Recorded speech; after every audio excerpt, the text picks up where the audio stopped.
Welcome to the Terrible Podcast with your hosts from SteelersDepot.com, where you can find all your latest and greatest Steelers news. It's Dave Bryan and Alex Kozora, always lit, talking Steelers. And now, here's Dave and Alex.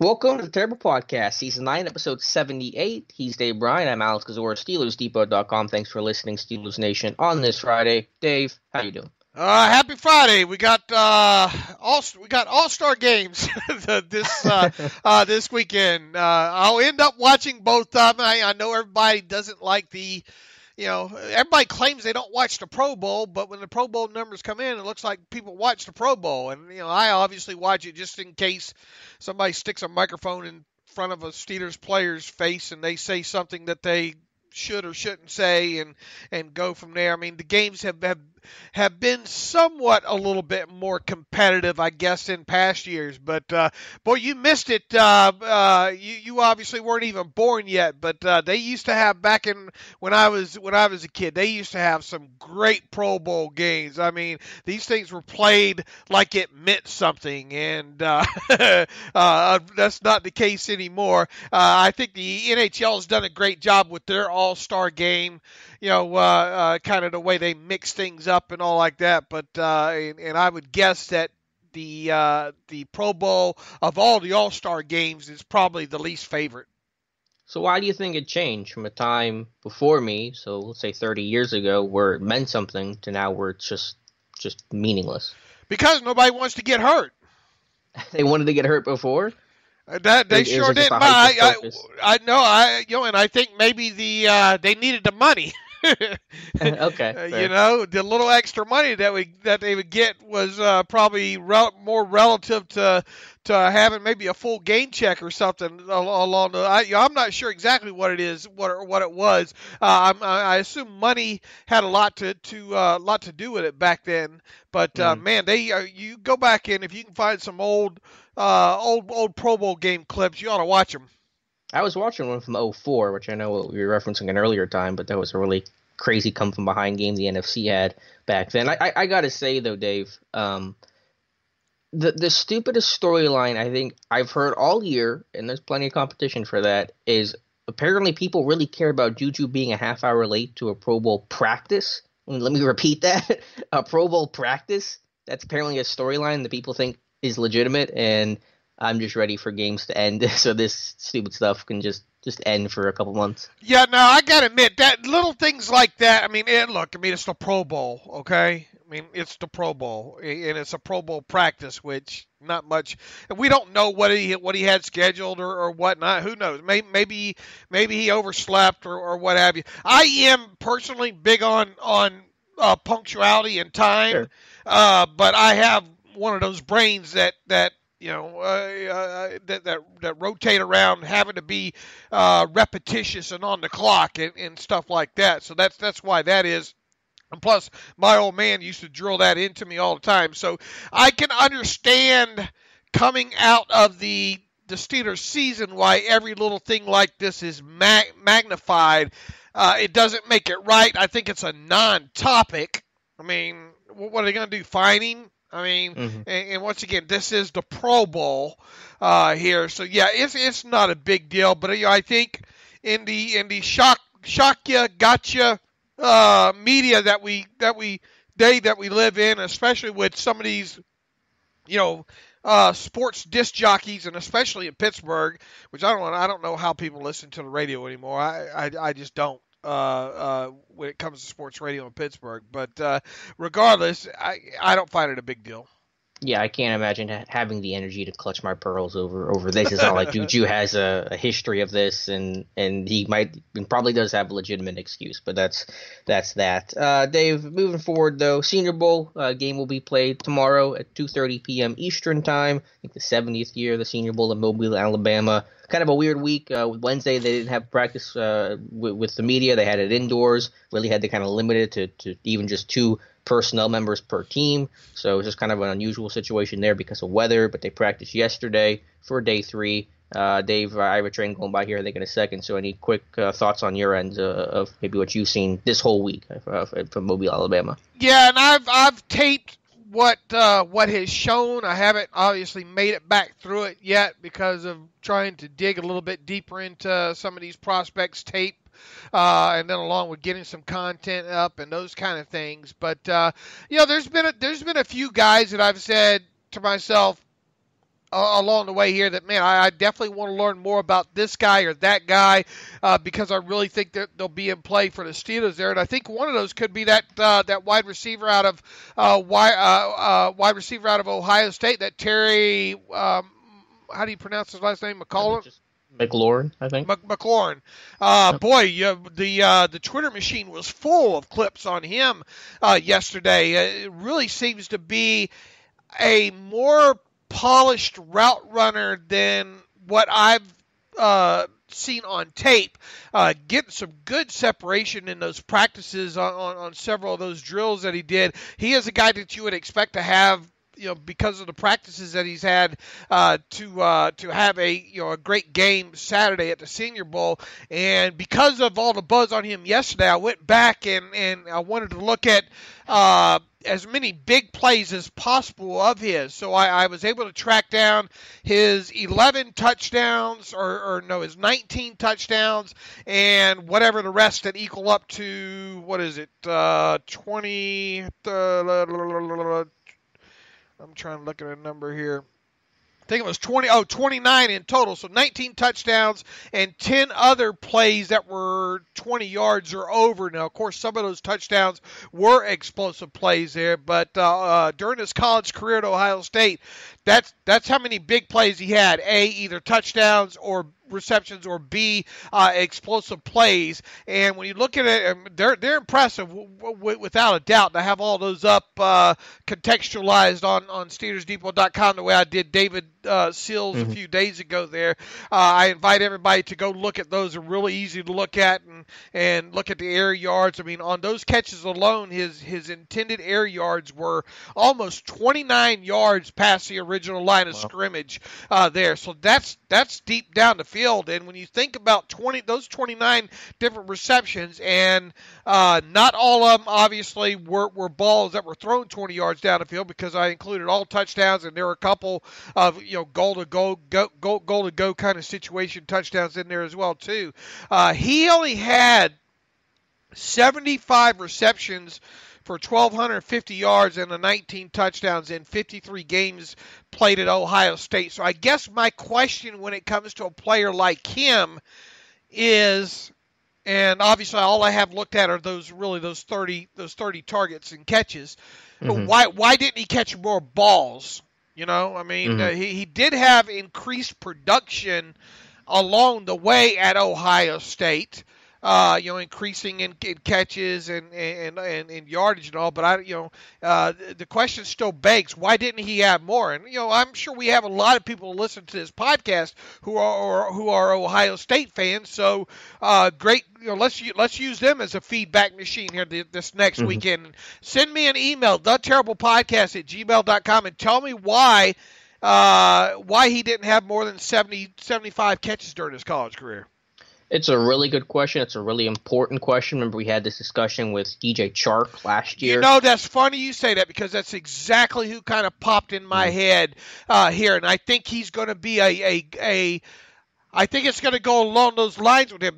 Remember during early in the pre-draft process, everybody was saying he's a surefire first rounder. He's a surefire first rounder. Well, because of that limited production in college, I think that's what caused him to slip there. And I think you could see the same thing with this kid out of Ohio State. Yeah, I think with Chark's case, it was a little easier to explain it because LSU just never threw the football, and Ohio State throws the football pretty good. But I think because McLaurin was their deep threat, it just gave them less opportunities to catch the football in general. You have another really good receiver in Paris Campbell who's going to be in the draft this year, so I think those are some of their explanations. But I think it's a good question. Obviously, when you have less production, the evaluation is a little bit tougher. And I haven't looked at, all of his targets, like I said, to see completion percentage, to see, the drops that he may or may not have had. I mean, you look at his measurements. Not too terribly bad at all. 6'2", 205, 9 1/8 inch hands. I probably pay a little bit too close of attention to that. 32-inch arms and 73 7/8 inch wingspan. And I think he told a reporter this past week that he expects to run under 4.4 at the combine. I mean, it certainly feels like it watching him in practice and some of the one-on-ones, beating guys that were, some of the fastest players in Mobile. Another receiver that I think impressed and might be the biggest winner of the entire week for any position, at least from the things I've seen and the things I've read, is Deebo Samuel from South Carolina. A guy that has great quickness, great ability to separate, a really nuanced route runner, but also has that speed and ability to make contested plays, and has some size as well. It's not one of those like Andy Isabella, Perry Hart, where they're quick and fast and they can separate from guys, but they're super tiny. I mean, they are like true slot receivers. Samuel's, I think, 6 foot, 210, and so he's kind of a bigger guy. And so that's someone that I think was a fast riser and might be an early day 2 kind of pick. Yeah, I'll have to watch. I have to dig a little bit on him and the Perry kid, or Penny Hart out of Georgia State's another one that smaller and shiftier, if you will. Keelan Doss? Have you learned much about him? I haven't yet. Anything in particular that caught your eye? I just some Senior Bowl reps is all that I have on him right now. Mm-hmm. So, anything else offensively that caught your eye? Offensively, some of the linemen. I know it's obviously not going to be a big market for the Steelers, but I like Caleb McGarry from Washington, Andre Dillard from Washington State. So both those guys I thought had really good weeks. The Elon kid, who I mentioned, I think early in the week, Ola Udo, I thought had a couple of quality reps against Montez Sweat in one-on-ones yesterday. So those were some of the guys. And I'm glad that Darren Hall got the call up from picks. I thought he had a really nice week or a good game, at least in the Shrine game. And he was a late call-up for Thursday's practice because of injury, and he'll play in Saturday's game. All right, the tight ends. Yeah, it's not a great group. There were some injuries at the position, too, that's kind of, made things a little crazy here last second. Drew Sample's kind of a classic blocking tight end. We know the Steelers had at least an interview with Foster Moreau from LSU, who's, again, profiled as a big kind of block-first type of tight end in that LSU run-heavy offense. So, again, we're not going to get too caught up in interviews and in teams talking to players, but I don't think it's a great group at the Senior Bowl, but I think overall this tight end class is really strong. When you flip over to the defensive side of the ball, I've been looking at a lot of these edge rushers, obviously. When you get through the top ones, though, when you get through the let me pull my list up here. The bigger name guys, the Jalen Fergusons, the Montez Sweats. Who else is the other big name down there? I don't totally know who you're edge rusher wise. Yeah, I don't. I think Sweat's probably the biggest one, though I consider Sweat to be more of a defensive end 4-3 guy than a 3-4 edge guy. Right, but what I'm saying is when you get past them, I tried to look at some of these other edge rushers. It's not overly when it comes to those that could possibly translate into a 3-4 outside linebacker. There doesn't look to be much there. One guy that did pop to me, and hopefully I'm pronouncing the last name correctly. I feel like you reading a reader email. Ben Banogu from TCU. I think he's got really good size at 6'3.5", 247, near 34-inch arms. I think his get-off is really strong. He's explosive. He's got good hand use. He won in multiple ways. I thought he did well in one-on-ones. And he has production, too, 8.5 sacks each of the last 2 years. So that was one guy that looks on paper, and I got to watch more, obviously. I qualified that with most of these players. But one guy that looks like he can play the 3-4 edge position and play it well. And I think the big thing that I noticed initially off the bat with him, he's already 23 years old. Is he? Yeah, TCU guys always seem a little bit older. So 23 there. I mean, that's ancient when it comes to Steelers, players that the Steelers normally like to draft. But we're not talking a first or second round pick. And right. Rounds, day 3, I'm okay with. Age doesn't matter as much. Right. I mean, you want to get a guy that you can get that you think you at least 4 years production out of. Yeah. And he's obviously going to be a mid to late round guy on top of it. But right. Outside of that, when it comes to edge rushers, Another thing that caught my eye is Montez Sweat, the age on some of these guys too. I know I get hung up a little bit too much at times on Steelers' track record, but I mean it is what it is. I mean that's why we track these things. That's why we're very curious about the pro days that they go to. That's why we're curious about you put up kind of late in the process after the combine numbers are in of kind of what the Steelers look for and kind of the measurement ranges, and that's why we pay close attention to the spark numbers and all like that along the process. It's not so much who we want. I mean, you and I would probably come up with a lot different list of who we'd like to see the Steelers draft than probably the list of players that the Steelers will actually draft. And I always try to caution people that when, or at least with me, I try to go through this pre-draft process of not only learning about as many players as possible, throughout the draft class, but those that I think that the Steelers will be interested in, not who I think the Steelers should be interested in. Right. And we know that arguably the biggest tell for who the Steelers are going to take, especially in the first round, is that pro day circuit. You want to find out who the Steelers are going to pick, find out where Tomlin and Colbert go for their pro day workouts. And one finish up my thought on Ferguson and some kids at the Senior Bowl here. Ferguson will turn 24 in December. And Montez Sweat will turn 23 in September. Both those guys are older than Juju, and I know that's a unique fact because Juju was such a young kid coming out of USC as an underclassman and all. But it's just one of those things that it's hard to imagine. The Steelers drafting a guy in the first round that old. They haven't done it. To put it in a different perspective, those guys are about the same age as Artie Burns, who's like 23. Wow, we'll talk about him, unfortunately, here later in the show here. When you talk about one other kid from the Senior Bowl I had noted here to talk about that I want to dig a little. This Rennell Wren kid out of Arizona State. He is a guy that should put up some nice numbers at the combine, along with who's that defensive tackle that's doing the backflips? The Western Illinois kid. Let me make sure I get his name here. It's not popping up for me, but I know he's the same. Samuel is his last name. I just had it. I don't have my glasses on. I know you're talking about the kid that had the baby over the week, and right. He played well though. He's got power. He's got good power and leverage. Right. I'm not seeing the name on my list here. Oh no, Kalen Saunders. Yep. Damn, I'm blind as a bat, Alex. Is it staring you in the face the whole time? Yeah, and I don't know. Let me see if I have my glasses here. I got his stuff written down. I got notes all over the place here. It looks like I bet. Between tax season and draft season. Got a whole Rain Man thing going on over there. Yeah, if I read you my income, just ignore it, all right? Okay. As a stat. Let's see, 6'005", so 6 foot 320 pounds.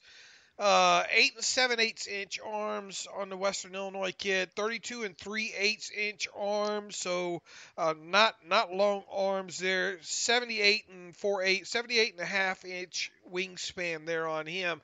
Obviously going to be more of a defensive tackle. I have not looked at anything other than that's what's been shown on at me during the Senior Bowl here. But look, that the Steelers could use a backup defensive tackle late in this draft. Maybe that's the kind of guy they look for here. I liked him. I like Dalen Mack from Texas A&M as a potential backup nose tackle too. I was talking to Josh Carney the other day. He thinks he might be a round 4 kind of guy, and that's in line to where I think this team could go with defensive line and go a little bit earlier than maybe the casual fan thinks right now. To look at cornerback, that's obviously such a crucial position right now. I like Lonnie Johnson from Kentucky, and I like Amon Marshall from USC. I think he's impressed from the first practice to the third one. So I think he's a guy that was, again, a late add to the Senior Bowl, kind of got thrown into the mix late, but I think he's got a good blend of size and speed and ball skills. Do you see any first-round inside linebackers in this? Pratt, I think, was the one guy that stuck out. A guy that's good effort, good size. I think it was Josh or somebody had, wrote up the scouting report on him before the Senior Bowl even started. But Jermaine Pratt, it didn't feel like a great off-ball linebacker group down in Mobile. But I thought Pratt was probably the one name to keep in mind. Yeah, when I'm going through these, I'm getting the feeling that off the ball linebacker, especially those that would fit well in a 3-4, and outside linebackers, and I'm talking maybe guys that are maybe first or second round guys, outside of guys like Sweat, and Jalen Ferguson, who really are more than likely going to be off the board when the Steelers pick anyway, which kind of suits me. But anyway, that's my kind of thoughts on. Now back to this Wren kid real quick.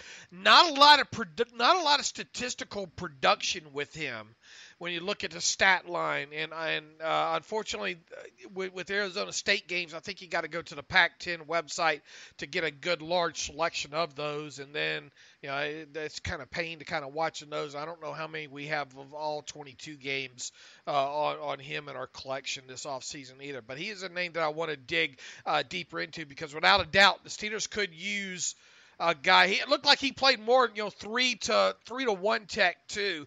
It'd be interesting to see how much we can find on him actually playing maybe some, 4 outside or 5 tech with him. Mm-hmm. Well, really in Pittsburgh these days, how often do the D linemen play 5 tech? It's not very often. Yeah, not very often, but at least you want to see him to get over the tackle. Mm-hmm. Sure. No, I understand. Yeah. Do you agree with my assessment that they could go defensive line, 3rd, 4th round and surprise some people? Yeah. I mean, I don't think that's off the board. Okay. No, I really don't. I mean, I wouldn't think first round. No, I'm not saying first round. Unless that Alabama kid slipped or something like that. But because but even so, would we be surprised if it was a first round? I'd be surprised if it was first round. They need some help there. Because outside of Hargrave, Hayward, and Tuitt, you need.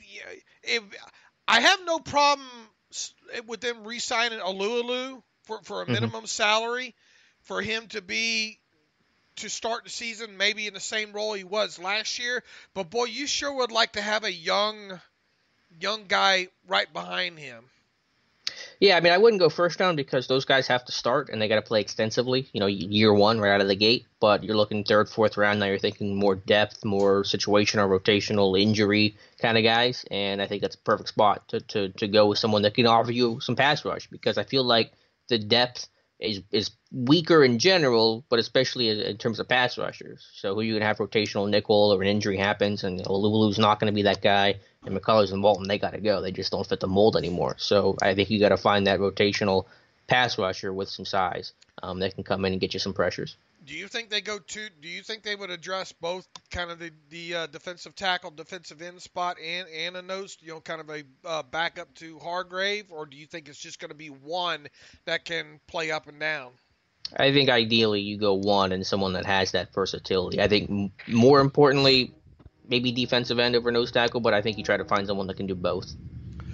This Carl Granderson kid is more of I think a true base defensive end. Just trying to look at some of these other names here that I want to get to. The Georgia kid, the Georgia edge. I'm trying to find his name. Where's his name on this list here? Is another one that I want to look at as well too. Do you know his name right off the bat? The edge rusher. Is it Ledbetter? Yeah, it's Ledbetter, exactly. Jonathan Ledbetter, yep. Yeah, I pulled up just a highlight tape on him recently to look at him, but he looks like he's probably going to be more of a 4-3 base end. Yeah, so and I should qualify what I said earlier. I don't know what's more important. I don't know if it's end or nose tackle. Obviously nose tackle is kind of a bigger need because you assume McCullers is going to be gone. There's literally no one behind him. You can have a Lulu back, but Also, at the same time, that defensive end spot is going to play more. You want to get the pass rush out of that. It's harder to cover up losing a defensive end than it is maybe losing Hargrave. So regardless, I think you try to find someone that has that 3-position versatility. All right, now let's tell people why it's so important and throughout the rest of this pre-draft process here on SteelersDepot.com. We'll continue our player profiles like we always do. Alex and Josh and Daniel and Andy and Tom all doing a great job, and I'm really going to start ramping that up after the Senior Bowl weekend. But expect to see a lot of these. Expect us to profile a lot of these players in these 3 college all-star games, talking about the Senior Bowl, talking about the East-West Shrine game, and talking about the NFLPA Bowl. Probably not the NFLPA Bowl as much, but man, and I noticed this is not unique only to the Steelers. It would be an interesting research project, however, for the last, let's say, 6 or 7 years. But look, the Steelers draft a lot of players that come out of these college all-star games, and they did last year. I mean, you just look back to last year's draft alone. Obviously, Terrell Edmonds was an underclassman, but you go past there, you have James Washington, was at the Senior Bowl and played in the Senior Bowl. Mason Rudolph was at the Senior Bowl but did not play because of a foot injury. Chikwama Okorafor, I said it. I think it's 2 podcasts in a row you got it right. 2 podcasts in a row I got it with only a slight pause. Chikwama Okorafor. How about that? They have stickers for that. 2 podcasts in a row you got it right with a minor slip up. Yeah, holy moly, what's the world coming to? Right. Man, it's tough being an idiot. Uneducated idiot at that. He was at the Senior Bowl, but I think, and correct me if I'm wrong, was it a shoulder issue with him? Was it? Yeah, I don't remember him playing, but I don't remember why he didn't play. I know it was injury related. I think he started a week off practicing, but I think he had to back out. But anyway, he was there. Marcus Allen, safety out of Penn State, he was at the Senior Bowl and played.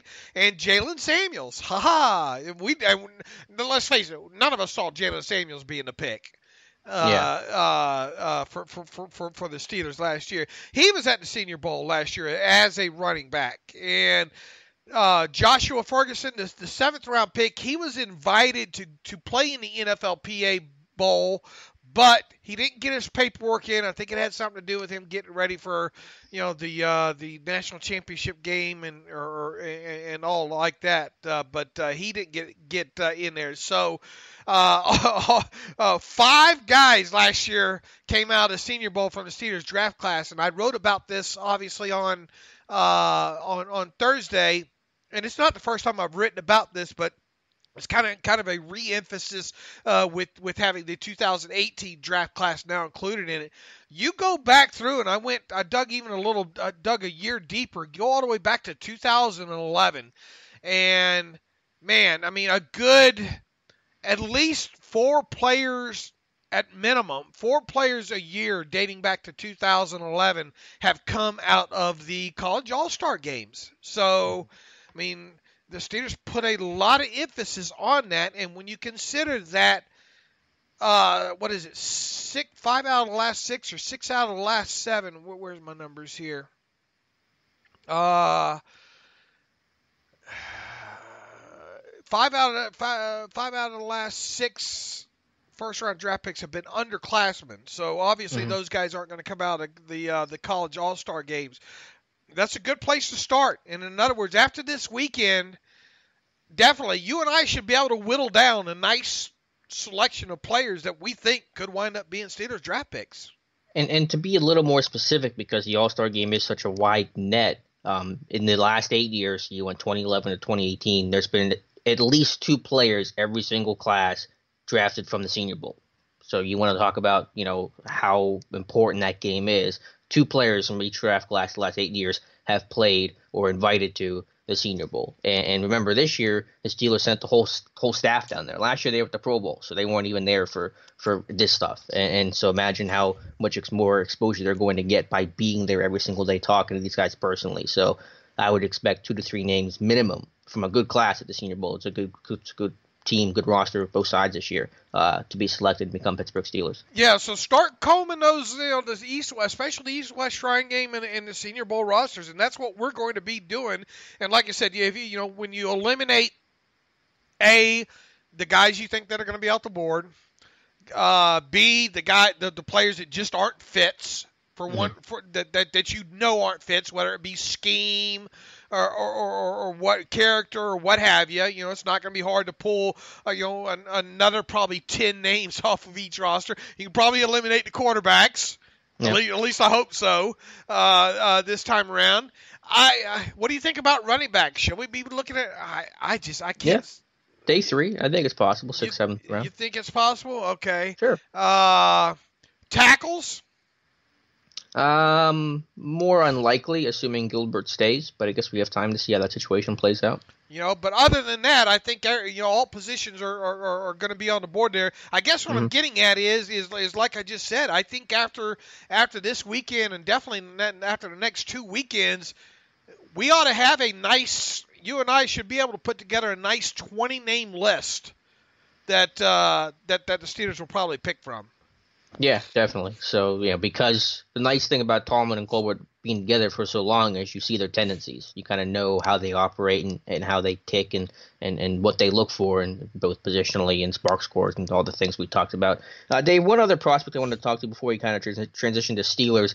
I know you did the sack compilation of him. We talked about him on Wednesday, and I said you really like him, but Polite from Florida, I think you came away pretty impressed with both his sack qualities, but also his effort. That GIF you posted last night was amazing. Yeah, and you're starting to read my mind. We didn't even specifically talk about him. Oh, now I'm scared. Yeah, if I'm in your mind. And that was the next guy I wanted to talk about, more along the lines of, I'm really starting to get the feeling that we could see another underclassman be the Steelers' first-round pick this year. Would you? That seems likely just in general before you even assign a name to it. Right. I mean, you would agree with that from the share, and I think I have my numbers wrong there. I think it's like 6 of the last 7. I'm pretty sure. Yeah, 6 of the last 7. Bud Dupree was the last senior to be drafted in the first round by the Steelers. And funny story. I was researching back, talking to him. Don't let me go down this rabbit hole too far. He was originally invited to go to the Senior Bowl. He accepted the invitation, and then he no-showed it.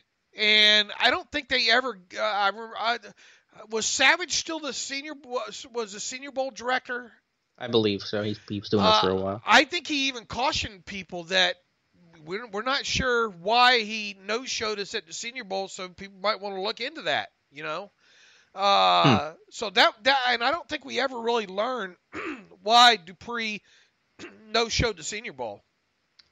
That's really strange. So he didn't decline it. He just never reported, and they never were able to find out why. He didn't give him notice that he wasn't going to be coming until after the fact. Ooh, what's kind of funny this year, it's not a no-show, but a Kentucky linebacker, Josh Allen, was invited to the Senior Bowl and then pulled out. Now, he gave them notice, and it was all fine, but that's kind of a funny parallel. Yeah, just do a search on Twitter alone for Dupree in Senior Bowl, and you can find some stuff on that there. But it's kind of weird.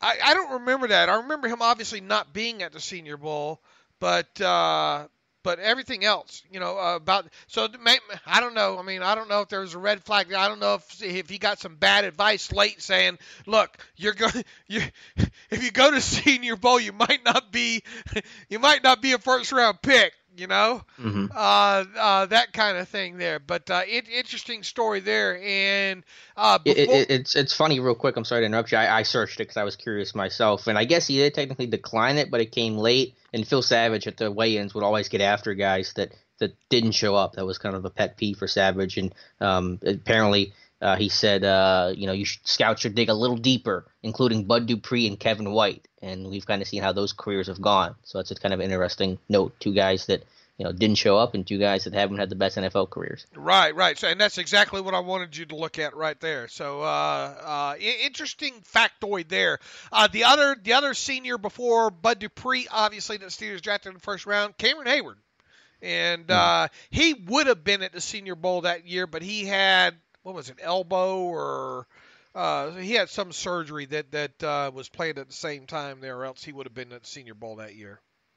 Yeah, and I just have to kind of harp on this because now you have me going on the rabbit hole. But other players who didn't who backed out of the Senior Bowl that year: Dupree, Cam Irving, Rashad Green, Brett Hundley, Kevin White, Eric Kendricks, and some linemen, I think. So outside of like Kendricks, that's a lot of guys that didn't show up and a lot of guys who did not have NFL success. And I think that's kind of an example of guys maybe knowing that and not wanting to get put on that display and having guys play better than them.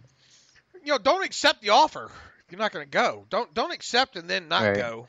Yeah, and you should go because you should go down there to compete. And if you don't, it is kind of a worrying sign of, are you afraid that someone's better than you? Are you afraid of how you're going to look and stack up? So again, that list: Dupree, Cam Irving, first round picks, didn't work out. All right, back to Polite. Yep. We did good. You keep doing a good job of keeping me kind of by the end of the tail out of these rabbit holes here. But I can read your mind now, so apparently I got impressive. I still want to look at more of just his sacks for obvious reasons. I want to see if he's one more. Look, he has a spin move back to the inside. He doesn't use it a lot. But there's not a lot of hand usage that I can see, and not a lot of counters. Now, he is young. All right, so he's an unpolished, obviously unrefined pass rusher. He can he can get around you off the edge. And somebody said, well, isn't this guy Jarvis Jones all over? No, he's more than Jarvis Jones. The thing is, I want, before I give you a complete opinion on him, I want to see more of a good 3-game tape selection, and I hope to do that this weekend with him. Because I try to fill in the gaps with you guys, especially with the Senior Bowl here. I try to get as many kind of these compilations and what these guys did good. Video kind of compilations and all up, and contextualizations up, just to give people a good rough idea. And it helps me get a good starting point as well too on some of these guys.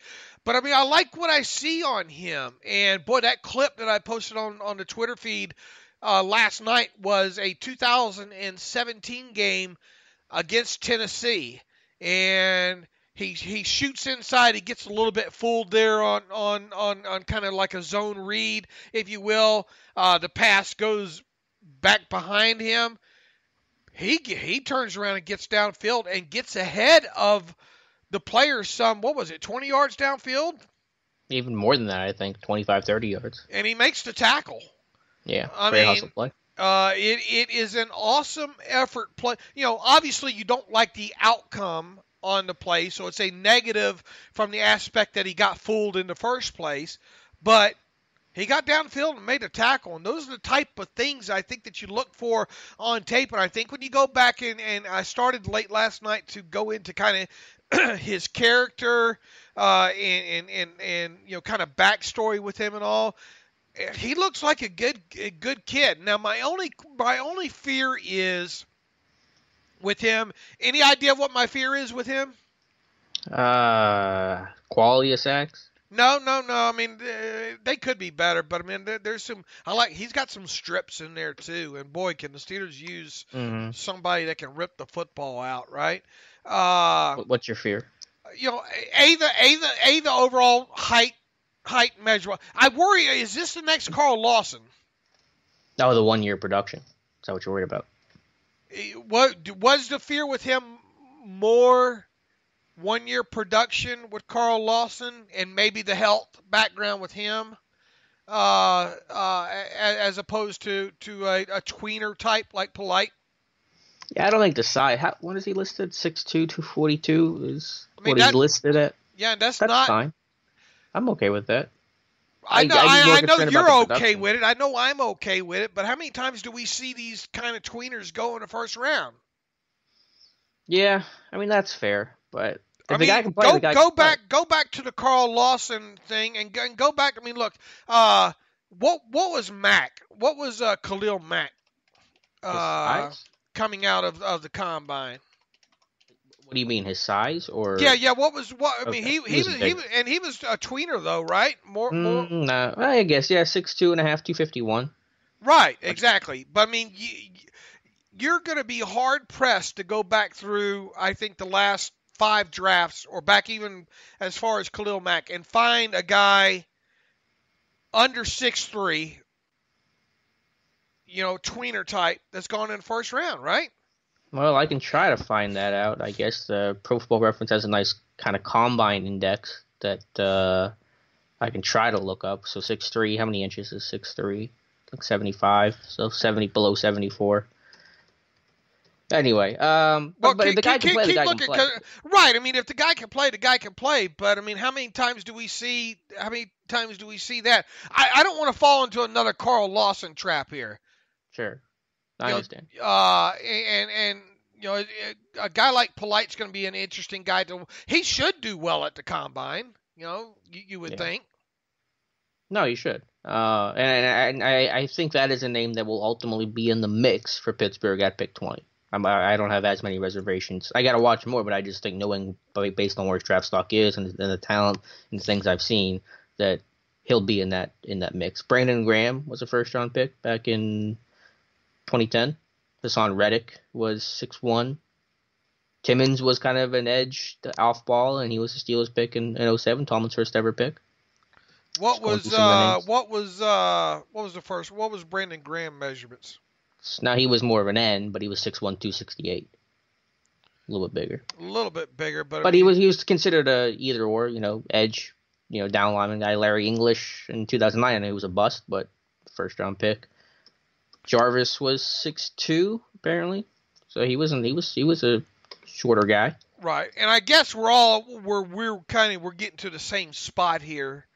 Is I think we both got to watch him a little bit more. But again, the tweener doesn't seem to. The tweeners are getting taken in the first round. Melvin Ingram, 6'1". Boy, when you can look back at Khalil Mack and what he did at the combine, 4.65, 40-inch vertical. Yeah, he's a freak. 128-inch, which is 10 foot 8-inch broad jump, and a 4.18 second 20-yard shuttle there. I'm curious to see the shuttle in the 40, obviously on Polite. He looks he looks strong. He should be able to put up 23. I don't think he's going to jump. I don't think he's going to jump out of the building like Mac did. Mm-hmm. But I guess where we're getting on this, or where I'm getting on this, my initial try to run through of the top underclassmen, because I think that's where the Steelers are going in the first round if they stay at 20, is an underclassman. And it's going to be probably a linebacker of some sorts or a cornerback. And obviously the kid out of Alabama, the inside linebacker, might be in play there, or a guy like Polite. Yeah, I'm just saying is that the size doesn't bother me, and I think the NFL has shown in recent years, in Pittsburgh as well with Jarvis Jones, that in Timmons, it doesn't bother them either. But the 1 year production, he had 4 career sacks before this year, then he burst out for 11. That's a different question, and I think a valid concern. You're talking about Lawson? No, Polite and Lawson. But with Polite, the lack of size doesn't worry me really at all. The lack of production is, I think, a question. I think it can be answered. It's not going to necessarily be a deal breaker for me. But if you want to cite something, I think you cite the 1 year production. And wasn't Carl Lawson? I'm trying to look at real quick at his production through the years there at Auburn. He went. Where was his sacks numbers? Yeah, he went 4 in 2013. Then he had the injury. In 2014, he had another injury in 2015. Only had 1 sack, and then he had the 9 during his junior season there. Yeah. So, but Polite had Polite had about similar numbers, better breakout year. I think he had 11 sacks this year with more tackles for loss. And Polite, I'll tell you real quick here, went 2-11. Yeah, I'm saying this breakout year was a better year. He had 19 and a half tackles for loss and 11 sacks. He right? had, I'm looking at 17 and a half tackles for loss. 17 and a half. Okay, well, Lawson had 14 and 9.5. And 11 sacks there. Polite also had 4 pass breakups. He also had, how many forced fumbles did he have there? I'm not seeing. Do you see his forced fumbles there? I can pull it up real quick. On Polite. 2 seconds. Yep. Six. Oh, yep. Yeah. And look, you can see several of those in that sack compilation that I put together. So he's definitely he's definitely going to be a guy that's in the mix here. Yeah, that's our long way to get around to that answer. Is that I like Polite. I like the clips that you showed. I'm excited to learn more about him, and I think he's going to be a name to watch at Pick 20. I think him and Byron Murphy are 2 guys I'm identifying early as potential fits. Murphy is another underclassman. But when you look at Daniel Jeremiah's top 50 overall, and you start looking at the guys that are underclassmen and the guys that you think that could be on the board when the Steelers pick, I mean, Devin White, would Devin White fall that far? I mean, a lot of people are saying no already. Devin Bush, he's going to be one of those ones that's going to end up, I think, falling out of the first round. Just from a measurable kind of quick look at his tape, might fall out. Boy, too bad the Steelers didn't need a 4-3 base end. That Cleveland Farrell, I watched out of Clemson. I watched a little bit on him last night as well too. But I think a lot of teams are going to see him as a 4-3 base end. You start getting down into the Rocky Sins, and DeAndre Baker's a little bit older. I mean, who wouldn't like a nice corner like DeAndre Baker? But yeah, I don't know if the Steelers are going to show much interest in him. Greedy Williams out of LSU, Mac Wilson, another underclassman. We ought to be able to whittle down this list pretty good, unless they jump. They decide to take another third rounder in the first round. Yeah, that's always a curveball. It'll slowly come together, and I can't wait for Saturday's Senior Bowl game and to see that competition level really ramp up, the energy level be high, and who can perform in that kind of big time moment. All right, enough Senior Bowl and all in pre-draft talk. I think McLaren is a guy I think could, if he falls to the second round, that's going to be a hard guy to pass up in McLaren. The Ohio State kid, McLaurin. Huh? Who are you talking about? McLaurin? McLaurin, yeah. That's a potential, especially what happens with AB. We'll see there. But yeah, let's transition to, I guess, former first-round picks instead of talking about just potential first-round picks. Artie Burns, you had the article yesterday, Dave. Pretty much the easiest decision on his fifth-year option, isn't it?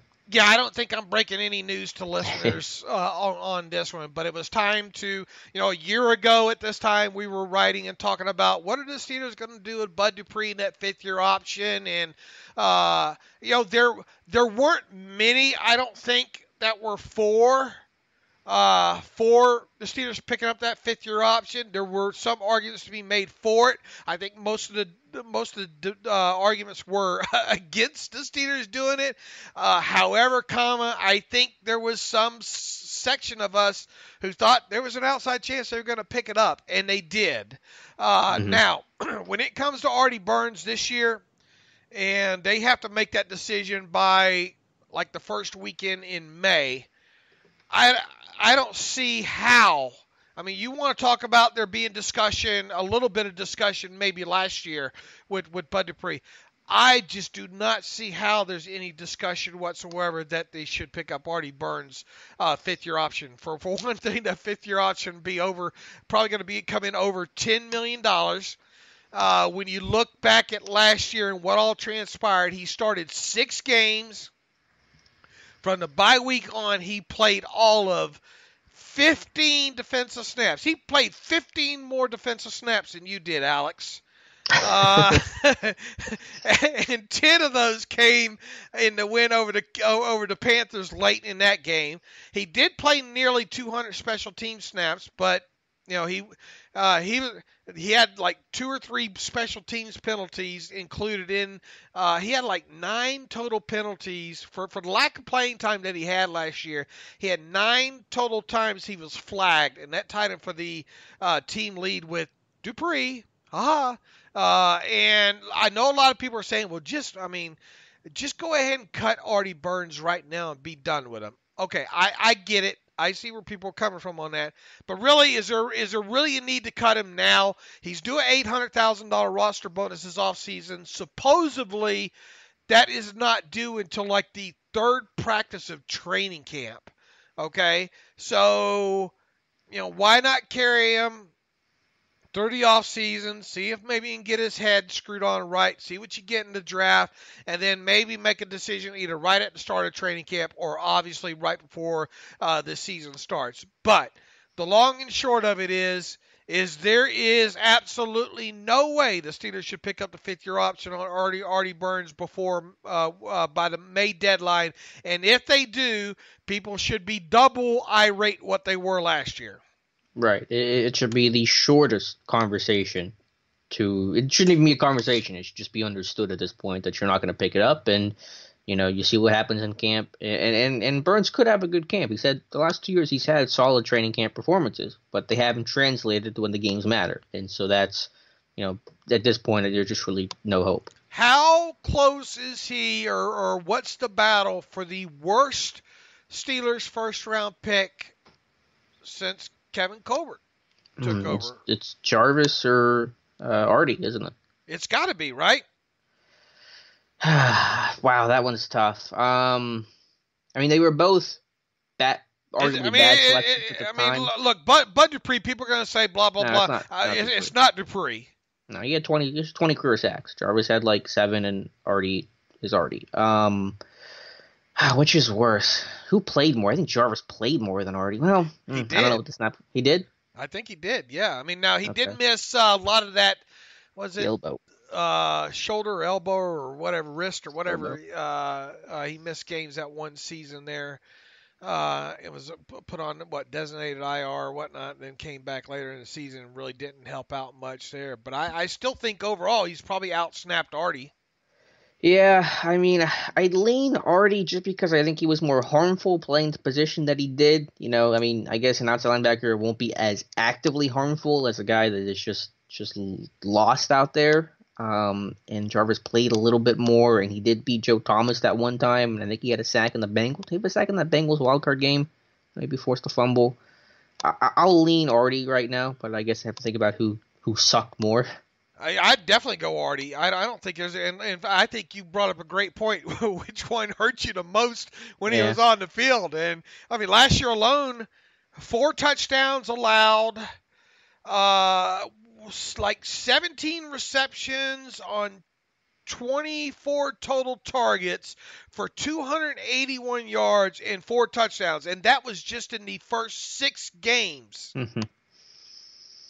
Yeah, I'm going to go with Artie because, I looked it up. Trevor Jones had a forced fumble in the wildcard game against the Bengals, that 2015 one that the Steelers recovered and got a field goal out of. So he made at least one big play in the postseason, and that Artie never did. So give me Artie being worse than Jarvis. What is the biggest play Artie Burns has made during his career? He had a pick against Baltimore, I think. Was that his rookie year? I'll have to look. Wasn't that an ill-advised throw by Flacco going back across the field? I'm trying to be a little generous. It was either him or Sean Davis. Maybe it was Davis. I'll look it up. On that one. Artie did have I think he had one really good rep against Tyreek Hill. I think was it his rookie year last year, where he ran step for step and I think broke up a pass or something like that. I think it's the best rip I've ever seen from Artie Burns. I hate to pat myself on the back. Oh no, I don't. Yeah, but don't lie to me. But the Steelers' 2 biggest busts in first round we're talking about here are Jarvis Jones and Artie Burns. And I was not a fan of either one of those kids being drafted in the first round, if you remember back. Yeah. In the in-depth tape study I did on those. Now look, I'm not perfect. I miss on these guys as much as the next guy. But oh Lord, and look, Jarvis wasn't even a height weight speed kid, you know. Somebody just didn't look completely at the tape there, and I don't think they looked at the completely at the tape with Artie Burns.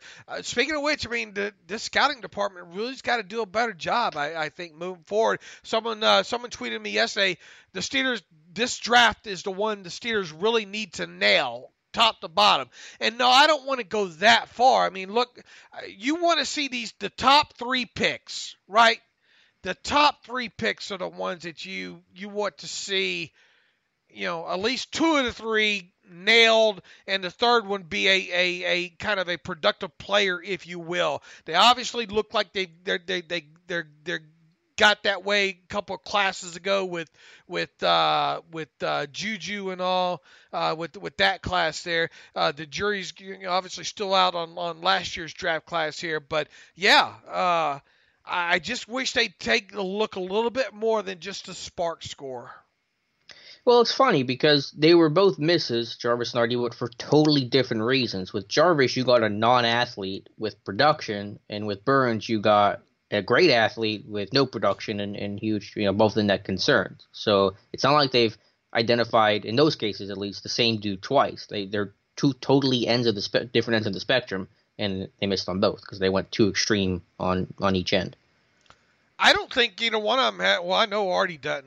I don't think, Jarvis, his football IQ, I don't think was there either.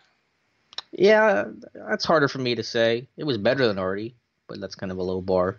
But again, it was the one end. They put too much stock into athleticism with Artie, and with Jarvis, they didn't put enough stock into athleticism with Artie, and that's kind of weird. And I guess it was an overcorrection, you could argue. With Jarvis, they said he didn't work out because the athleticism wasn't there, and simply they put too much of a focus on it. And we know in the past years they've probably put maybe a little too much of a heightened focus on spark scores with first-round guys. That's gotten them into some trouble. But yeah, it's interesting, and I wonder if they're going to be more analytical about it this year because they did hire an intern. And, I'm just curious how that process works in their scouting and their evaluation of these guys. But it still goes back to, I mean, we can stack these guys up analytically all we want, and nobody loves to do that more than me. I love to try to find these trends, and I really look forward to every year with your with your kind of your range, okay, well, from this to this, and then these are the players that meet that criteria. You're not often off much on those, right? Yeah, I think we've gotten some pretty good results from them. And the further we get into this thing, we don't know how much longer Kevin Colbert is going to be there, but it makes it a little bit easier here with these things. They're not going to get away from these spark scores. They're just not.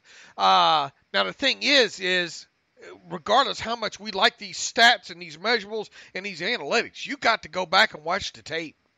Yep. That's what it comes down to. And more than just 3 games too. And I know that's hard, and I know it's time consuming. But you take Chris Jones. Chris Jones from Kansas City is probably the most recent guy that I still don't get it from his college tape. Mm-hmm. What do you mean you don't get it? I didn't see it. I still don't. Okay. From the 3 games that I watched on him, all against tougher competition, I did not see what he is now. Mm-hmm. Yeah, he's a good one right now. He's one of the rising stars along the defensive line. And I got to do a better job of seeing or going back and watching another selection of 3 games on him or whatever. But I did not see that coming with Chris Jones. I mean, it just goes to show you how you can miss on these things very easily. But I did not see it with him. Yeah, well, that's a draft process. There's going to be guys that shock you, good and bad, and anyone who gets it right all the time is just lying to you. Right. I mean, I think people can get better at it. I mean, obviously. Sure. But obviously. You're going to miss. I mean, you're going to miss something on these guys. All right. What else we got? Yeah, I was going to transition here for a couple brief discussion on the kick return game. I know we've talked about a lot about that and how underwhelming it's been the last 2 years, which it certainly has been. But sometimes I start these articles with a thought in mind, and then you go down this rabbit hole, and you're really even more surprised by the things you'll uncover and discover. I would say one reason for why this kick return game has been so poor, and one reason why I'm hopeful it will be better in 2019, is hopefully some consistency. And one of the craziest stats I've seen, at least since I've been here at Steelers Depot, Dave, is the instability and the turnover in the kick return department for literally my entire life. You go to the last 25 years for the Pittsburgh Steelers, not once have they had the same leading kick return man in back-to-back seasons. So you start all the way back in 94 with Charles Johnson to this year, 2018 with Switzer. You have to find 92-93 season with Rod Woodson as the last Steeler to lead a team in kick return attempts in back-to-back years. And so when I think you have that constant turnover, it's tough to build chemistry. It's tough to build consistency. I think that's why you've had generally poor results for too long now. And I think hopefully with Switzer being that guy this year and then being the guy next year, you're going to see improvement. Are you talking kick return or punt return or both? Kick return, just kick returns. Well, how many kick returns are there? Kick returns in the NFL are down now, right? Well, they are down, but they still exist. And then we're talking from 94 to 2018. I mean, I think Switzer had – how many did Switzer have last year? He had a decent amount of kick returns last year. Did he? I think so. I mean, it depends what you define as a decent amount. Hold on real quick, and I'll tell you what he had. He had 30. What's that league wide? I don't know. It's up there. He had more than he had Dallas last year. 24 in Dallas last year. And where did they rank? They ranked kick return. They were down there, I know. They were 31st. 31st. Yeah, they regressed from last year. Them and are they? Let's see. Punt return. They were in the middle of the league, 17th. Yeah, punt returns were okay. Yeah, but even so, man, you'd like to see one or two broken. You'd like to see one or two end up on the opposition side of the 50. Shorter fields is something this team has got to figure out. Turnovers, and I know it's something that you can't really teach. I mean, you can teach ball awareness, I guess, and how did that go last year? But special teams has got to provide some splash, and this defense has got to start getting takeaways, especially some that provide some shorter fields there. Rich Gosselin, look, his special teams rankings that he puts out every year, they're not elaborate. I mean, it's just basically he takes 22 statistical categories of all special teams. He takes where the team's rankings are in each one of those. He compiles them together and gets a grand total. And then whoever had the lowest, something that you put together when you're 7. But not great. But they're still fun to look at. I mean, it's the type of rankings I created, like with baseball players when I was like 7 or 9. I know it's not in depth, but it's something I can't help but look at every year when they come out. And the Steelers fell backwards again this year, and that's not surprising. Now, obviously, having the worst kicker in the league with the worst field goal percentage is not going to help. They were like 31st in the league in that. I think they were last in special teams penalties, right? So that's 32. So 32 and 31, you add those together, that's 63 of whatever their 400, whatever their total score is. So yeah, it can get weighty if you're bad. And we just talked about kickoff return. You're 31st there, and we were already up to almost 100 of their 400 something score. We only hit on 3 statistical categories. They were 32nd in punt coverage. All right, well there you go. So I mean, it's not. I don't care how you try to sell this thing, Alex. It hasn't been good. No, but I agree, and in a lot of areas it has been good. But specifically with the kick return game, when you constantly have new pieces and guys coming in late, like kick return game, it's so important to have that chemistry and cohesion where the blockers know how the return man functions, the return man knows how the blocking functions, how things hit, how quickly things hit, who does what well. And 2018, getting Switzer was a good move, but he comes late in the camp, and it's a process with him bouncing around, so you don't have as many reps. It's not a thing where you're starting from the spring and you're working on it all off season. In 2017, it was even worse. You know that. They roll out Juju and Terrell Watson week 1 when none of those guys did anything in the preseason. They didn't take a single rep in camp and kick returns in preseason games, and now they're expected to do it in regular season play. And Juju and Martavis Bryant end up leading the team there. 2016, it was Fitz Toussaint. I mean, what are you going to get out of Fitz Toussaint? So, when you have this constant turnover, 25 straight years of a different kick returner every single year, how can you possibly expect consistency and excellence when you turn the turnover rate is literally one new guy every year? What if you had 25 different quarterbacks in 25 years? Could you expect consistency from that? No. And I'm not going to have the same expectation with the kick return game. It's ridiculous. All right, Jeremy Fowler's got an article up this morning on talking to past and a few current Steeler players. It looks like an interview with nearly 20 former or current teammates of Brown, either on the record or on the condition of anonymity. Here's an unfiltered look at Brown's tenure as a Steeler, his layered relationship with quarterback and head coach, and what might be next. And I get just the title of the article alone is and it includes a quote. It's probably over. So, we said we weren't going to talk about Antonio Brown in this episode, but here it is, and I'm sure going into the weekend with this surfacing on Friday, even though it looks like, and I haven't read the whole thing, it looks like it's a lot of former players that they're talking to.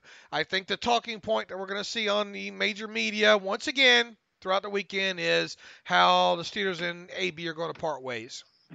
Yeah, again, we've talked about that so much. I know he posted an Instagram photo of him in a 49ers uniform today after the stuff Jerry Rice said about him. He just started a video on Instagram. I think he stopped it almost immediately, though. But I know he's teased this whole talking about his critics. I think he's on vacation right now, but he tried to go live on Instagram. So if he says anything relevant there, we'll let you know about it.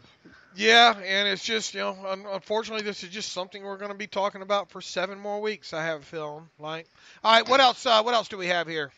Well, before we get to our reader emails, Dave, as usual for Friday, no picks this week unless you want to pick the Pro Bowl, but I will walk away this moment if you make me pick the Pro Bowl. Let's talk about our friends over at MyBookie.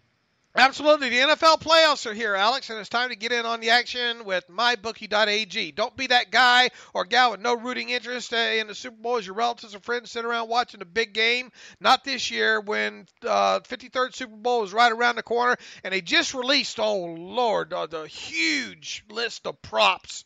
I think came out yesterday for the Super Bowl, so make sure you start checking those out. It really is the most wonderful time of the year, unless you're a Steelers fan. You're sitting having to watch the Patriots play in the Super Bowl. Make sure you're ready for the daily action by signing up on MyBookie today. They pay fast when you win. Ownership really cares about good customer service, and they offer the craziest props around. Where you bet is just as important as who you're betting on, and if you want to make money during the Super Bowl, you got to go to mybookie.ag. I trust them, but you don't have to take my word for it. Check them out for yourself. If you join MyBookie right now, they'll offer you a 50% deposit bonus to make sure you have a nice bankroll for the Super Bowl there. Use promo code TERRIBLE when you deposit to activate the offer. That's promo code TERRIBLE. At MyBookie, you play, you win, you get paid. Also, make sure you follow them at BetMyBookie on Twitter and let them know that you heard, even if you're already a customer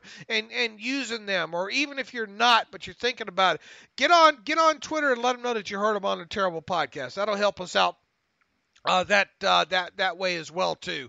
Okay, I won't make you pick the make you pick the Pro Bowl or this Senior Bowl this week.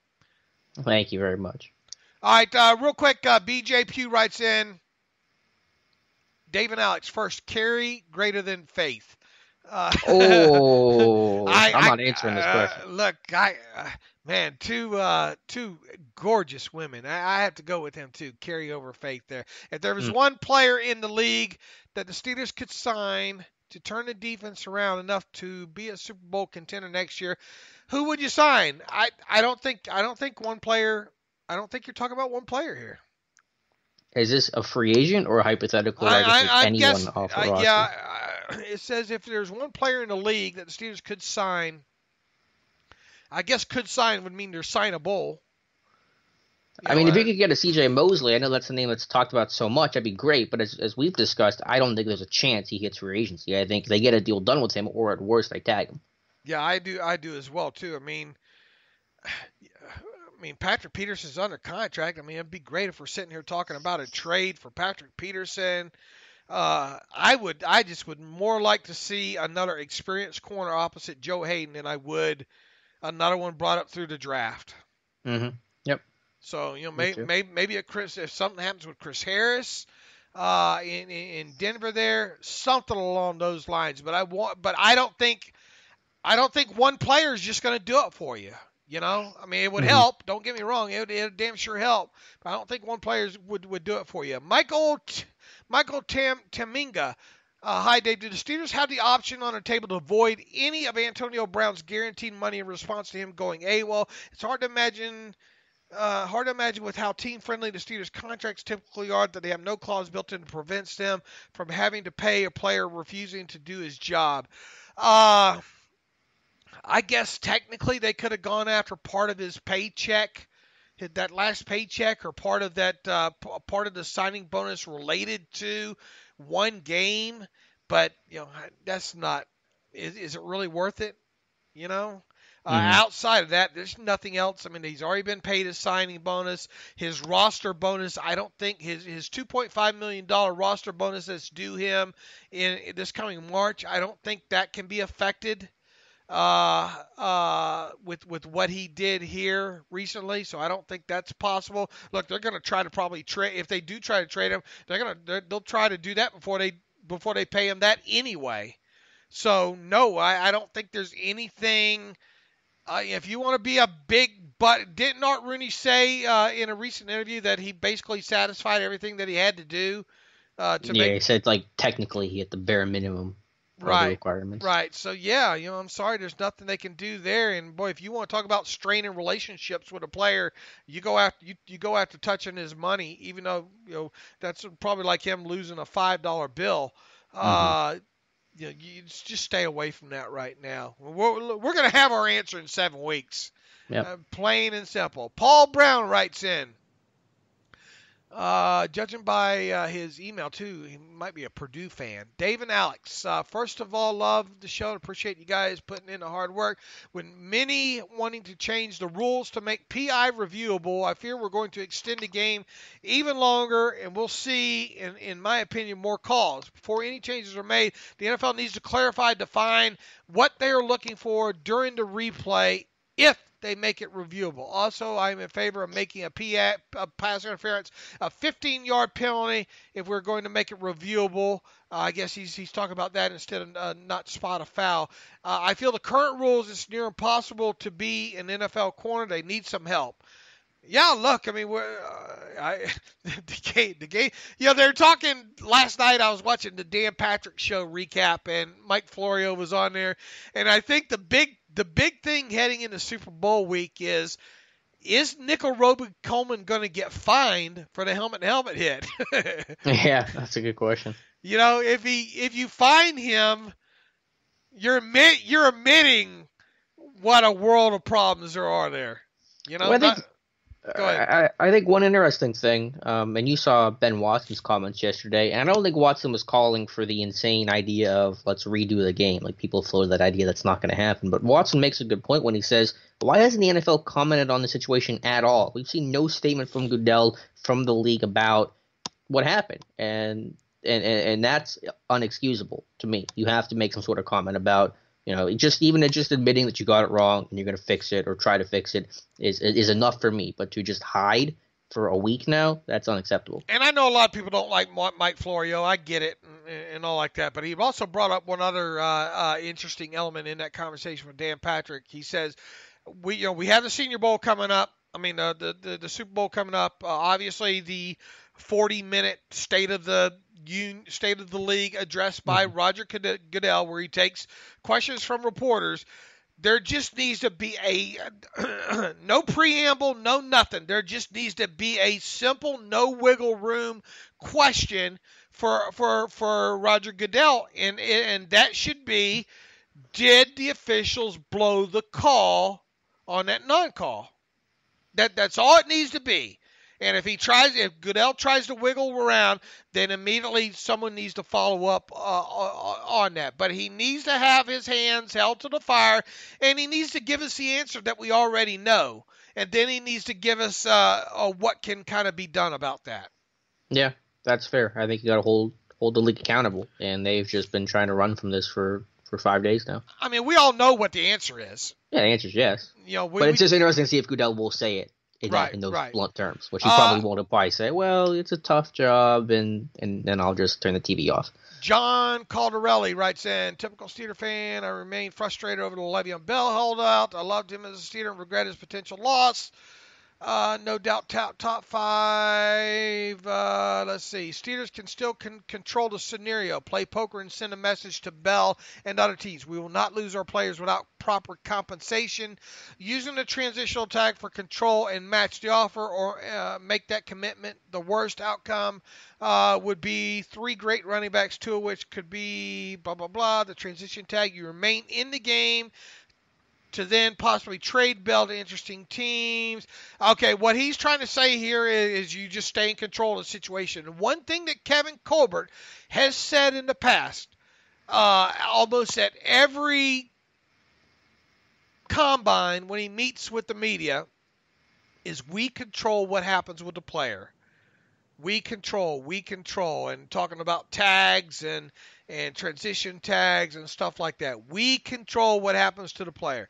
So it's going to be interesting to see what happens with Le'Veon Bell this time, because you have set a precedent to this point, but are you going to carry out that precedent all the way here? And obviously the transition tag is very flimsy. Very, very flimsy. To me, you don't go into the transition tag and use it on Bell unless you intend on matching it. Although, how much weight do you really want to put in on what the compensatory pick value will be? If you could give two you-know-whats about what the compensatory value is. Maybe you're looking ahead and say, look, we're going to be active in free agency anyway down the road. We don't want to rely on what the compensatory pick value with Bell might be if he leaves.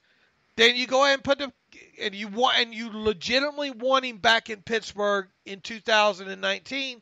Then you use the transition tag on him. But you do so going into that knowing that you're going to match whatever he gets. And these offer sheets that Le'Veon Bell's likely to get are probably going to be offer sheets that the Steelers don't like as far as their terms and far guaranteed money. And that's why I just don't think you'll see them use a transition tag on it. I get what John is saying here in this email. It makes total sense what John is saying in this email based on what have come out of Kevin Colbert's mouth in the past. But on the flip side, Kevin Colbert has never been in this unique situation with a player where, you're dealing with a quarterback tag, a potential quarterback tag at $25 million. Look, if this goes to arbitration, and you can franchise tag him at 14 point, $4.5 million. It would be interesting to see what happens in that stare-down contest. Yeah, let's hope it doesn't get to that point. I get what the reader's asking here. I think you're taking the comments from Colbert a little too literally, though. Okay, we'll see what happens. I mean, yeah. I understand where he's coming from. Anthony Morgan writes in, why is it so out of the question for the Steelers to sign and trade players like Marcus Gilbert and Le'Veon Bell? It's not totally out of the question. Here's the thing with Gilbert. His salary, his injury history, and him having 1 year left on the contract. All right, so a team that wants to trade for him has to look at him as a potential one-and-done player that could come in and have a great season for us, and then I'm going to go test it. I'm going to shot myself to the best this is my last cash-in time. I'm one and done. So how much are you willing to give up for a player such as that? A 5th-round pick? A 6th-round pick? A 7th-round pick? I mean, I guess if you look at the Steelers, got a 3rd-round pick for Martavis Bryant. God bless Kevin Colbert's heart if he gets a 5th-round pick or more for a player such as Marcus Gilbert. That is I'm not saying it's out of the question. I'm just telling you how teams are going to look at this with Marcus Gilbert. And when you're another team, and because you're likely not calling about Marcus Gilbert, the Steelers are calling you if for trying to trade Marcus Gilbert. And I don't know. I guess a team, if 7th-round pick for Marcus Gilbert. I guess, but I assume the Steelers are probably more motivated than teams motivated to inquire about Gilbert. So if you're getting the call, if another team getting the call, the Steelers want to shop Gilbert, then they're going to cut him. So you just wait him out because you could probably sign him for maybe cheaper than what he's going to be making this year, and you don't have to give up the draft pick. So you just wait, and at most I think you get a 7th for him, and that would be a team just saying, instead of trying to fight for him on the market, let's just basically get the rights to him now by giving up a 7th. But it sounds like they're going to keep Gilbert. We didn't touch on those callings from Mooney. Maybe we should have. That he seemed to imply and really outright said the whole offensive line is going to come back, which would imply Gilbert and re-signing Ramon Foster. But B, I think there's really little trade value in Marcus Gilbert. Yeah, it just seems a little vague of what Rooney said about the offensive. I don't know. I mean, he literally said the whole offensive line. We expect the offensive line back. Well, we'll see. I mean, it's not unthinkable. Sure. I mean, it's not unthinkable at all. Now, as far as Le'Veon Bell goes, if you transition tagged him and then traded him, as we've said in the previous podcast, the problem there is with the other team is if he's under the transition, if you're going to trade, let's say a 3rd or 4th round pick for Le'Veon Bell, you're probably not going to get a 3rd. That just seems a little high. I don't know. But let's say you traded a 3rd or 4th round pick for Le'Veon Bell after the Steelers transition tagged him. So the transition tag goes with him to his new team. The problem is Le'Veon Bell's still going to test free agency unless you give him a deal he cannot say no to ahead of time, a long-term deal. Yeah. Even then, he's probably going to still want to test free agency. So at that point, you got to trade for a player with a transition tag more than likely, and you have to do so knowing that whatever offer sheet he signs, whatever the terms, you're going to match it. Mm-hmm. Exactly. That's the drawback when it comes to Bell. Now, he also writes in his email, Gilbert, we signed and traded him. Is that a possibility? No, because why do you want to sign and give this guy bonus money and then turn around and have to eat that bonus money as dead money? Yep. Be dumb. That you're just not going to do that. I mean, look, these are great questions. And one thing I've learned the more that I've done this, and I'll see if I can train Alex on this as well too. Don't speak in absolutes. Yeah. I'm not going to say that they're not going to be able to trade either one of these two players. I'm just going to tell you that it's very highly unlikely that this is going to happen. That happened with Martavis Bryant last year when we discussed it. We said it's really unlikely they trade him, but if they do, it would have to be, and I'm pretty sure we both said it, literally a 3rd-round pick, and that's what happened. Right, and there's no way I saw that coming. That was a hypothetical that I thought just no way would happen. All right. That was the don't want to sell it price. And Oakland said, "Well, we want to buy it." Right, and good for Kevin Colbert. I mean, that you got to take your hat off and hand it to him. To be fair, it sounded easy when Oakland just kept raising the price tag. Like they just kept calling and saying 5th, 4th, 3rd, and like, okay, yeah, sure, 3rd. All right, Caleb Winterburn from Canada. Hello from Canada. I have a couple questions first. Let me apologize for my previous email. I had no idea you guys are going to read it on the podcast. I should have marked it as not for public. How embarrassing. Sorry again. He says reader email. Okay. Alex seems to have a ton of faith in our return game from next year. Not sure how Dave lands on that issue. Well, it's funny. We just talked about that, Caleb. Alex has more. Alex is a big Danny Smith fan. Bigger than I am. The main reason why he appears to be because Switzer returning a steady hand return man, but while Switzer looks capable of consistently getting average returns, he really doesn't wow you. He's right. I mean, there's some jitterbug stuff there, but to me, that's about it. Take it to the house, speed move, something a return man brings to other teams. Would you have a true threat at a return man? Yes. Number 2, our defense. Both you guys and nearly every writer on Steelers Depot are extremely negative about the defense. For the record, I am too. We need major improvements. However, when you compare our defense to the rest of the league, we seem to be above average in most categories. Look, you're probably right. Maybe we are a little bit too negative on this, and maybe this plays into the reason why we're only talking about Joey Porter as being the only guy out so far. Why Keith Butler is retained? It's still not where it needs to be, and I think you got to frame those stats as to who they came against. Competition-wise. Mm-hmm. We still don't know who the outside linebackers coach is. And TJ Watt said at the Pro Bowl this week that he doesn't know who his outside linebacker coach is. And that brings up a good topic real quick on this. Kevin Green evidently needs hip replacement surgery. And with Greg Williams now hired as defensive coordinator there with the Jets, we should know within maybe by Monday whether or not Kevin Green's going to be retained. Mm-hmm. So, and it's sounding like, and I want to use that carefully, according to some of the beat writers, it sounds like Kevin Green's not going to be retained. Be a good fit in Pittsburgh. So keep your fingers crossed. Maybe the Steelers are waiting to figure that out. He has a PS in here. You are not an a-hole, Dave. Mental illness is a terrible thing to live with. Yeah, it is. And hopefully I bring some awareness to it. Look, I'm not going to excuse my attitude sometimes on the site and on Twitter. It is what it is. I choose not to. I've tried medicines to combat this. I don't like how it feels. I don't like the side effects of some of these things. So some of these things that I have to deal with, and that means you guys are going to have to deal with as well. And if you don't want to deal with it, fine. Don't deal with it. All right. Should that be a good stopping point? Yeah, I think we're good. All right. In the meantime, you can follow me on Twitter at Steelers Depot. You can follow Alex on Twitter at Alex_Kozora. You can follow the show at Terrible Podcast. Email the show, theterriblepodcast@gmail.com.